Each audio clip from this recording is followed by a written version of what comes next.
šta sam, nisam mogla ništa raditi, šta ću, ležala sam, on me silovan jer nije bilo načina nekoga da se ja odbranim, ipak nisam mogla da shvatim šta mi se dešava.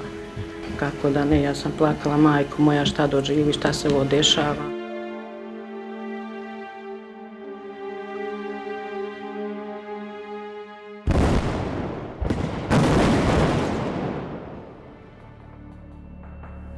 Armed conflict, the conquest of people and possessions. Battles throughout history have always left a significant toll on the civilian population, especially the women and children. Although they were typically not involved in combat, women had to silently endure rape, torture, and sexual enslavement, despicable acts so commonplace in wars. Sexual violence goes with war, as if it were to accompany war all the time, cannot be separated from war. And I think at times that's used to excuse its presence, to say, well, it's like the poor will always be with you. Sexual violence will always be there at war. On the other hand, we talk about sexual violence, and particularly rape, being used as a weapon of war, which to a certain extent shows that it's just not something that accompanies war. It's part of the destructive acts of war.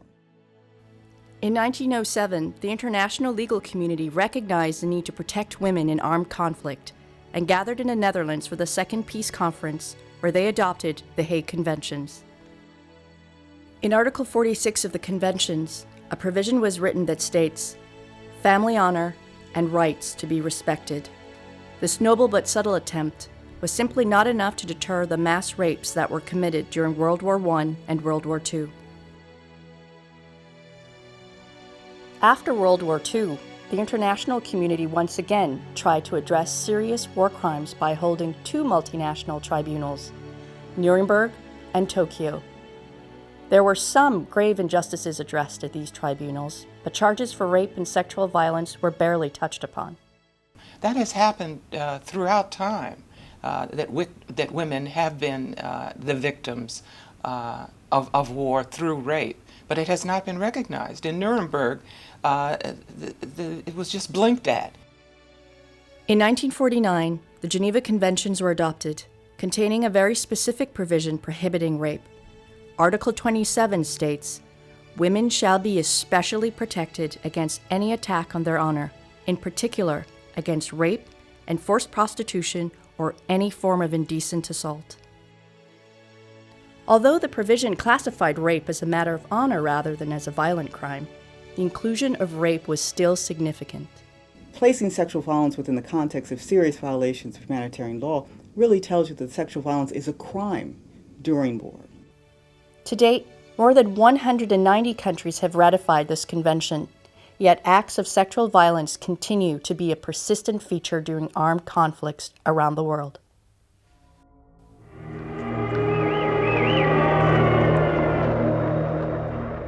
As war engulfed the former Yugoslavia in the early 1990s, reports from the region highlighted horrific stories of systematic sexual abuse of civilians. These stories were so widespread that the international community was compelled to take action.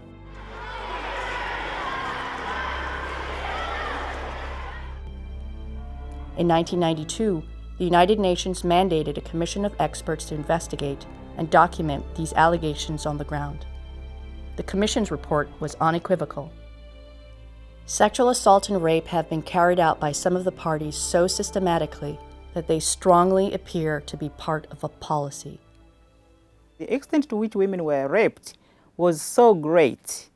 It's because it was being done with impunity, because the soldiers or the authorities knew that no action would be taken against the rapists, and that the women's voices would never be heard by anybody. The reports that circulated around the world sparked a passionate outcry to stop this wartime victimization. And many became dedicated to putting this pressing issue squarely on the agenda of policymakers. Judge Florence Mumba was a member of one such group. At that time, the UN Commission on the Status of Women was sitting in New York, and it was actually during one of the sessions that the Commission decided that they should draft a resolution to be passed on to the Security Council, creating a new crime, a new war crime of rape. On the 25th of May, 1993, the Security Council unanimously passed Resolution 827 establishing the International Criminal Tribunal for the former Yugoslavia. The serious violations of international humanitarian law, which have been taking place in the territory of the former Yugoslavia, have outraged the conscience of humanity. Убийства, насилие, этническая чистка должны быть незамедлительно прекращены, а виновные, к какому бы лагерю они ни принадлежали, должны понести заслуженное наказание. The lesson that we are all accountable to international law may have finally taken hold in our collective memory. This will be no victor's tribunal. The only victor that will prevail in this endeavor is the truth. Immediately, the administrative process of setting up this international court began. Judges from around the world were elected, and rules of procedure and evidence were adopted. Specifically, Rule 96 was designed to safeguard the integrity of the victims of sexual violence by narrowing the permissible defenses for those crimes. No corroboration shall be required. Consent shall not be allowed as a defense if the victim was under duress. And prior sexual conduct of the victim shall not be admitted into evidence. I think that the rules provided an atmosphere for the receipt of evidence that is absent in national systems. The rules we considered really contained the highest international standards as they relate to that issue. Evidentiary material collected during investigations in the region was delivered to the newly formed Office of the Prosecutor. When we first arrived, the office was still in the throes of being set up. The Deputy Prosecutor had, in essence, been here by himself for sort of 2 to 3 months, trying to set the office up, trying to get across the magnitude of the crimes. And one area of the Commission of Experts report was sexual violence that he believed had to be investigated. What happened on the 22nd of August 1994? First of all, I think when our investigators from the Office of the Prosecutor understood that this was just part of their investigative mandate. Look at the killings, look at the lootings, look at the buildings being burned, look at the sexual violence that occurred. The path towards prosecution of sexual violence was not always straightforward, and reminders were necessary to ensure the full implementation of this tribunal's mandate. A policy which has commonly become to be described as ethnic cleansing was executed in Prijedor. In this connection, it is extremely important to remind that rape has been listed for the first time in the history of humanitarian law as a crime. So it is very important that the indictments you are considering to issue clearly describe all the different elements of the ethnic cleansing policy. There will be no justice unless women are part of that justice. So yeah, from that point of view, it wasn't like your normal investigation where you just go out with the information at hand and then you just start your interview and you go through. These are very, very special investigations, and they have to be handled with diplomacy, with sensitivity, with aplomb. Investigations revealed the complexities of sexual violence, which include sexual enslavement, torture, and sexual mutilation. As we look at sexual violence in war today, we know that it's even much more complicated. It's an issue that's used against men, not infrequently. Men are sexually assaulted because what a better way to demoralize, the brigade that charged the hill than to capture those men and then publicly have them commit fellatio upon each other. It's a weapon. It's because it goes to the very psyche of the person. It goes to a physical sense of the person. It goes to a social sense of the person. It's a very adequate manner in which the person somehow feels that they've experienced a death and yet are condemned to continue to live. The first ICTY trial began on the 26th of April 1995 with a low-ranking Bosnian Serb politician called Duško Tadić. accused of crimes committed in detention camps around the town of Prijedor. How do you plead to the indictment, guilty or not guilty? Nisam kriv I nisam učestvovao ni u jednom od djela koja mi se stavljaju na teret za optužnice. And I understand then you're pleading not guilty to each of the charges. Is that correct? Da. Thank you. The Tadić case was pioneering in more ways than one. Not only was it the first war crimes trial conducted by an international court since World War II, it was also the first trial to include charges of sexual violence in the form of sexual mutilation. The Tadić case presented really the first case of sexual violence, and it involved not sexual violence against a woman, but sexual violence against a man.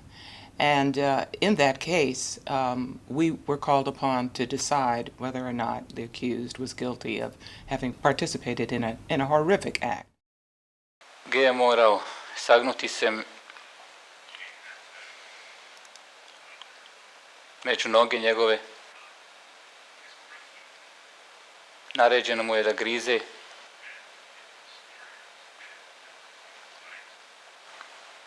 Spolni organ.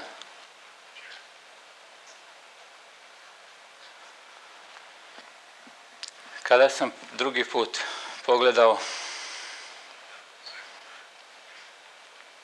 tih trenutaka je jauk kriska urlici. Kada sam drugi put pogledao G, ustao je sa punim ustima, ne mogu znati šta je. Bio je sav krvav. After hearing evidence for 79 days, the trial chamber found that because Tadić was present during this sexual violence, he was guilty of aiding and abetting the crime. For this and other crimes he committed, the trial chamber sentenced him to 20 years of imprisonment. The chamber found that on 10 separate occasions, you beat, stabbed, and kicked 19 Muslim men in Kozarats, the Prijedor barracks, and the Ormazka and Karaterm camps. And you aided and abetted in the beating of one Muslim prisoner and the sexual mutilation of another at the Ormazka camp. The first hurdle for convicting those who had committed acts of sexual violence had been overcome, and a number of cases followed that began to expand the existing legal understanding of the term sexual violence. Gender crime could go toward forms of sexual mutilation, and we've already put forward evidence of that, and we received convictions at the Yugoslav Tribunal for mutilation of genitalia. There's evidence of mutilation of other parts of the body. Gender crimes could go to forced nudity, male and female, being forced to remain in a state of nudity within a public sphere because they are members of the other side of a conflict. Or gender crime could just go to threatening your physical integrity or forcing you to watch someone else who is being sexually assaulted and sexually violated. Vojnik okrenuo se Čavić tome mladiću i rekao mu je: skidaj se, go, nek svi vide. Dječak je plakao. Počeo da ga udara i da trga sa njega košulju koju je imao. Strgao je košulju, onda mu je ovim riječima rekao, što ja nikada u svom životu nisam čuo: sad ću te natjerati da siluješ svoju mrtvu majku. Poslije ti riječi ljudi koji su bili uza zid škole pokušali su da napuste školu, da napuste zid, da bježe unutra. Ali drugi vojnik je tako oštro reagovao i rekao je: sjedi i gledajte, koji se bude mrdao, bit će ubijen. Mi smo morali da gledamo. Odjednom sam čuo pucanj i pogledao sam kako je dječak pao pored svoje majke. The case that followed concerned a detention facility for Bosnian Serbs set up on the banks of the Neretva River, near the village of Čelebići. In this infamous camp, acts of sexual violence frequently occurred. There were 3 men, 2 Bosniaks and 1 Croat, who would ultimately be held responsible. The deputy camp commander of the facility, Hazim Delic, was charged with repeatedly raping 2 female detainees. Onda me je povalio na leđa i skinuo komplet onda odjeću, donji dio pantalona i sve znameni što je bilo i čizme te gumene. I onda me je počeo silovati, ipak sam zadržala gornji dio na sebi, jaknu i neki poluver šta sam imala, još ne znam. Who was it who raped you? Ovaj u štakama što je bio čovjek. Do tada još nisam znala ko je. Ali poslije sam saznala, već ubrzo smo saznali ko i šta je. Ali nažalost, zgazio mi je ponos. Više ne mogu nikad sebi da dođem, da budem žena kao što sam bila. The sexual violence in the camp didn't only come in the form of rape. Do you remember any other incident, any other mistreatment of other prisoners?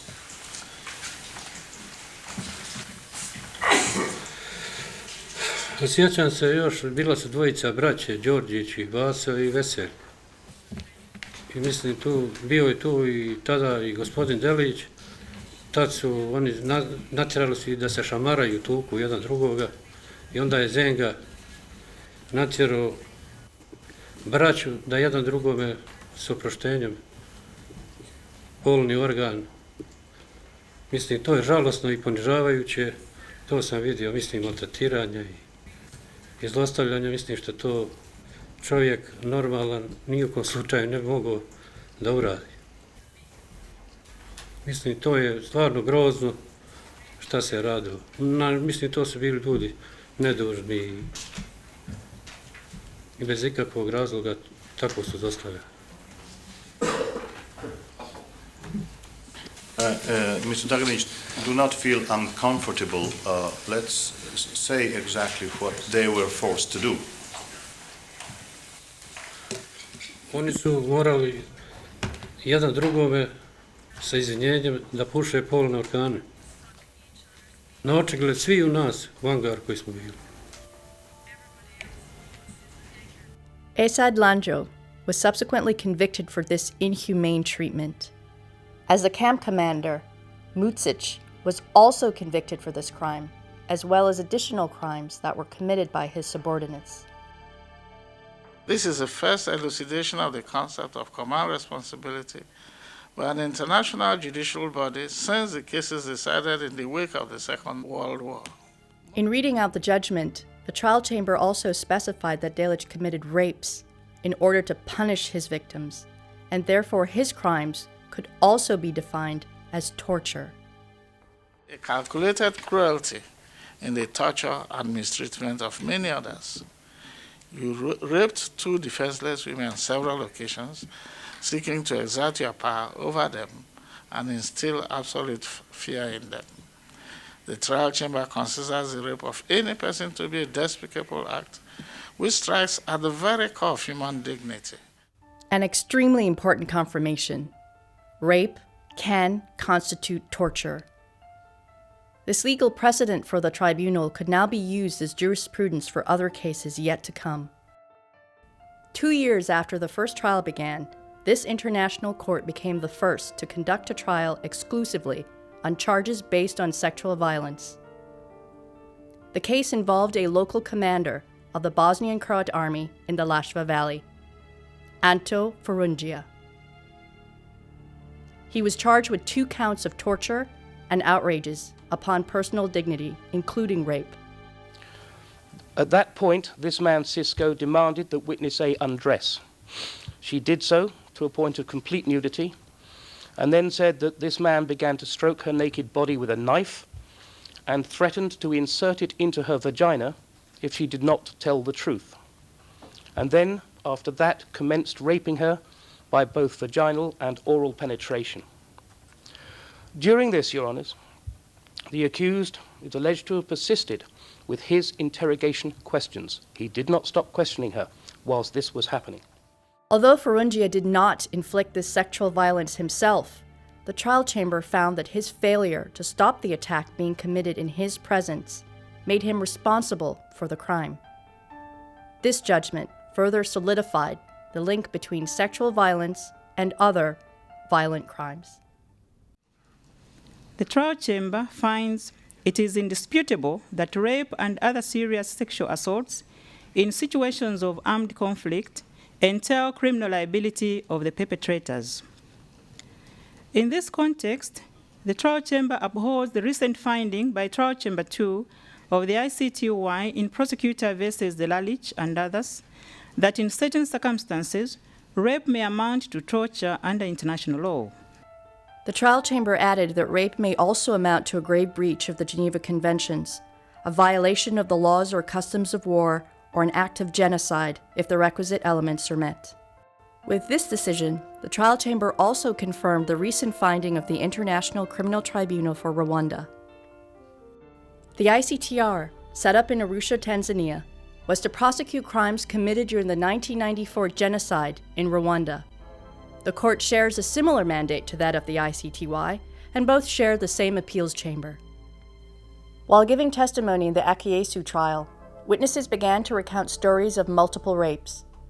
Although the original indictment did not contain charges of rape, it became evident to the trial chamber that systematic sexual violence had occurred and could not be ignored. I was with my daughter, who had been raped.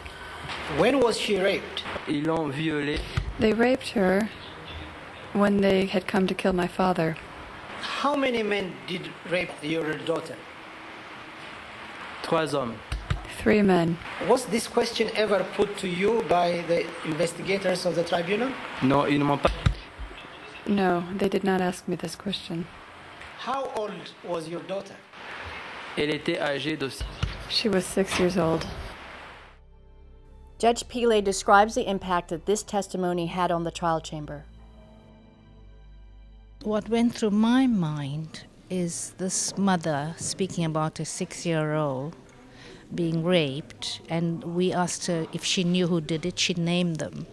And immediately what struck me, and also the other 2 judges, is why hasn't this been investigated? Because we are here to dispense justice to victims. So all serious crimes should be investigated. We don't want to hear that there's lack of resources or they don't have women investigators. So frankly, that is the first thing that went through my mind.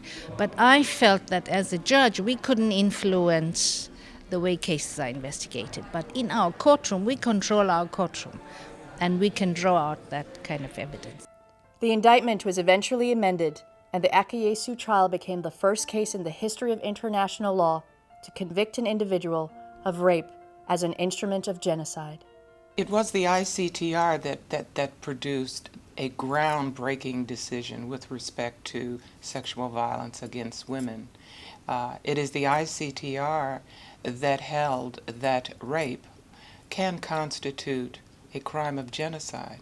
That's terribly significant because we know that rape is a tool of war. It's not an isolated act or several isolated acts. It's used as a tool of war. And in this instance, it was used as a tool of genocide. And that has significantly advanced the jurisprudence of this whole area of the law. The successes of the first 6 years of prosecuting crimes of sexual violence had put the ICTY in a solid position to tackle the challenges which lay ahead. In the year 2000, 3 accused stood trial for charges that were again exclusively related to acts of sexual violence. Dragoljub Kunerac, Radomir Kovac, and Zoran Vukovic were each charged with crimes committed in the eastern Bosnian town of Foča in the early years of the war. Through the horrific stories revealed by the survivors, this town has now become identified with rape being used as a tool of war. The trial chamber will hear that women and children, some, as I said earlier, as young as 12 years old in Foča, were detained and raped, vaginally, anally, and orally, subjected to gang rapes, forced to dance nude with weapons pointed at them, and even enslaved. Hundreds of women were held in various locations scattered around the town where soldiers, reservists, paramilitaries, and sometimes even local civilians would sexually abuse them. Charges included rape, torture, and for the first time in history, a count of sexual enslavement as a crime against humanity.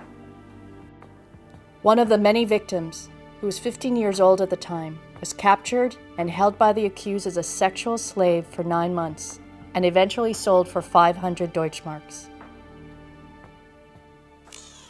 Ja, kao i sve ostale djevojke u Gramalovoj kući, smo bile silovane od srpskih vojnika.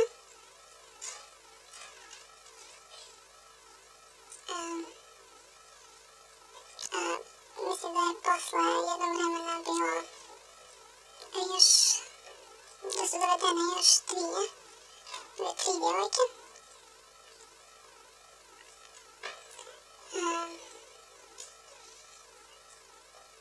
Ali sad su uglavnom bile silovane ili gotovo svaku noć ili svaku drugu. Često. Are you able to count how many times you were raped in Karaman's house? Mislim da to nije moguće. In an attempt by the defense to prove that the girls were willing participants, Kunratz testified on his own behalf and gave this version of the events. Though it was not against your will, actually, you were not raped by the witness, were you? Nije primijenila nikakvu silu. Na pitanje časne sudenice, da li me je ta osoba zavela, da li to tumačim kao zavođenje. Ja sam i tada rekao da mogu da tvrdim da nije silovanje, da me nije silovalo na bilo kakav način, ali ona je sigurno, tvrdim, 10, 15 ili 20 minuta mene i ljubila i mazila i učinila sve da bi me kao muškarca nadražila. Despite this attempt, the trial chamber was satisfied that DB did not freely consent to any sexual intercourse with Kunratz. She was in captivity and in fear for her life. Consent is not a defense under certain circumstances. At least that was the final and current version of the rules. And that is if a person is subjected to duress or fear, or if, as we later provided, if they fear that members of their family will be subjected to some sort of coercion or threats. So that it's just not foreseeable that consent could be a defense when a woman is in such a coercive and life-threatening situation in a war. Witness after witness came forward. A pattern emerged of sexual violence that was systematic, widespread, and used as an instrument of terror. Women would be raped by so many soldiers over several days or months, in some cases even years, as was the case in Kunratz. What the evidence shows are Muslim women and girls, mothers and daughters together, robbed of their last vestiges of human dignity.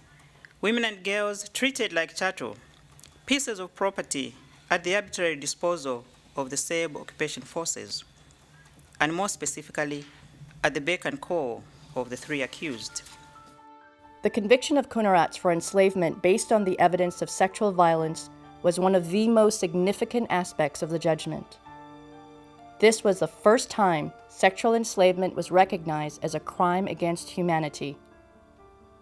Another hurdle had been overcome in the path toward justice for victims. You not only mistreated women and girls yourself, but you also organized their transfer to other places, where, as you were fully aware, they would be raped and abused by other soldiers. This behavior calls for a severe penalty commensurate with the gravity of your crimes. The trial chamber therefore sentences you, Dragojev Kunratz, to a single sentence of 28 years imprisonment. The pyramid approach of investigating crimes of sexual violence and indicting those responsible had begun to pay off. The prosecution could now use the evidence and jurisprudence developed from the completed trials to link these crimes to high-level political and military leaders. You'll never stop all crimes, will you? No. But if you can make leaders think twice or three times before they systematically organize these kind of crimes or fail to take action to punish these kind of crimes, then you are beginning to address impunity. Biljana Plavšić, one of the 5 top leaders of the Bosnian Serb War presidency, was indicted for orchestrating a campaign of persecution which was carried out by her subordinates. In 2002, the only woman ever indicted by the ICTY for war crimes accepted responsibility and pleaded guilty to 1 count of persecution that included sexual violence. Sada sam se uvjerila I prihvatam da su više hiljada nevinih ljudi bili žrtve organizovanog I sistematičnog djelovanja, da su uklone muslimani I Hrvati sa područja koje su Srbi smatrali svojim. U to vrijeme ja sam olako ubijedila samu sebe da je ovo pitanje opstanka I samoodbrane. U stvari više od toga, naše rukovodstvo, čiji sam bila neophodan dio, vodilo je poduhvat koji je za žrtve imao nebrojne nevine ljude. What the tribunal has done, I believe, first just by listing rape as a crime against humanity, but secondly by prosecuting it and by developing the jurisprudence of sexual violence, is that the leaders of these conflicts are now put on notice that the rules have changed. Unraveling the complexities of sexual violence during the armed conflict in the former Yugoslavia was only possible through the determination of those who came forward to tell their stories. Ja sam se ovdje zaklela istinu da govorim pred ovim sudom I pred ovim narodom. I željela sam jednom da kažem istinu I da se zna istina šta se je radilo. Da li se je moralo desiti nama tako nešto što nam se je desilo? These women primarily are enormously courageous to come and testify under very difficult conditions, because you think about it, rape is the most personal of crimes, and you sit in the courtroom across from the person who's raped you. We had quite a number of witnesses who gave evidence in open session, especially in the Kunaras case. And they came, they were very willing, and even during the time that they were giving evidence, that they were determined to tell the truth because they wanted justice to take its course. And they also said that because the trial chamber gave them a free platform to tell the world what had happened to them. What I think people hadn't imagined, and how could they, given the newness of this endeavour, was to the incredible and overwhelming logistical nightmare, whirlwind of trying to bring people from dozens of different countries, one of them a war-torn post-ex-Yugoslavia, internationally in and out of The Hague to be able to testify. So it was always imagined that witnesses would be traumatised, that it would be difficult, and that they should have support. The pioneering efforts of the Victims and Witnesses section have become an important part of the legacy of the tribunal in successfully prosecuting sexual violence. So witnesses would say to me, I've been asked to testify, I'm ready to testify, but I can't because I've got 3 children under 5. The childcare policy was born. I want to testify, I'm ready to testify, but I can't, I look after my elderly disabled father. The dependent persons policy was born. I want to come, but I can't, I earn 5 Deutschmarks a day, it's all our family's got to live on. The attendance allowance policy was born. So all our support programs, or the things that make it possible for witnesses to testify without further suffering or harm, grew out of listening to witnesses to understand what it was that they needed. As a result of all the rapes that you suffered during these many months, did you continue to suffer? Mislim da za čitav moj život neke misli ili neka bol koju sam ja osjećala I koju još uvijek osjećam nikad neće nestati. The successes of the ICTY and the ICTR have started to resonate throughout the international justice system, proving that the rule of law works and remains a key tool to address wartime sexual violence around the world. International humanitarian law, for the most part, was on paper and not applied before this tribunal was established. Today you can't say that. This tribunal has a long record. The ICTR has a long record. The ICC, although in its infancy, is beginning to establish itself. There's Sierra Leone, there's the extraordinary chambers in Cambodia that's been established. There are international judges sitting in various parts of the world. These new courts can now confidently address the crimes of rape and sexual violence based on this tribunal's extensive contribution to the development of jurisprudence in this area. The statute and rules of the ICTY have now been tested as legitimate and enforceable. Humanity normally moves forward, so we can't subtract from what we have got at this stage. So future tribunals, if any, and even the ICC itself may improve upon its statute by being more specific with these offenses against women, which are so common during armed conflict or during the war. The path towards justice for victims of sexual violence has now been clearly set. National jurisdictions, including those in the former Yugoslavia and Rwanda, have begun to play a significant role in the global effort to end the impunity of those responsible for these crimes, committed against our humanity. I think you probably have seen an enormous impact in the long term.